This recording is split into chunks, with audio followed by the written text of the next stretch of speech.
जय Maharashtra public, कशा सगळे चांगले असाल. आणि आज आपण तुम्हाला घेऊन जातो आहे डोंबिवली स्टेशनवरती आलेलो आहे. हे बघू शकता डोंबिवली स्टेशन. इथे खूप गर्दी आज कमी आहे. सकाळचे 10 वाजलेले आहेत, कारण की इथे गर्दी नसते 10च्या दरम्यान.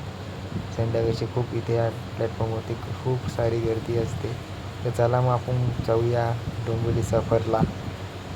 तर आज मी आलेलो आहे डोंबिवली. आता संध्याकाळचे 7 वाजलेले आहेत. 7 वाजून मी चाललेलो आता घराकडे, कारण की आपलं काही काम झालं नाही आहे. पोचलेलं आहे. आता आम्ही जात आहे स्टेशनकडे जात असताना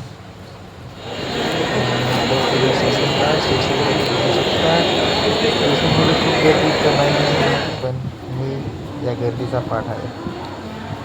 तर टाईमपासून असं व्हिडिओ ब्लॉग बनत आहे, पण काय आयडिया येत नाही आहे काय बनवतं काय नाही. पण आता ब्लॉगमधून चालू पान माझ्याकडे पानवाला पान बनवत आहे. पान खाल्लेलं आहे. घराकडे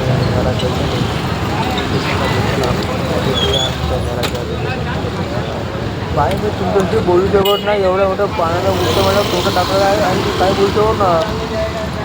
तर मी तुम्हाला भेटू या माझ्या रूमकडेच्या वाटतं. भाई आता पोचलेलो आहे मी रूमवरती एकदम भयानक थंडी वाजलेली आहे, बघू शकता. तुम्ही बघू शकता आमचा वाघ झोपलेला आहे, पण त्या गोदरीत काय तुम्हाला दिसणार नाही वाघ काय करतोय ते. पण हे सांगू शकतो की वाघ झोपलेला आहे. थोड्या कसा वाटला तुम्हाला ब्लॉग? लाईक करा, शेअर करा आणि सबस्क्राईब करायला विसरू नका. धन्यवाद.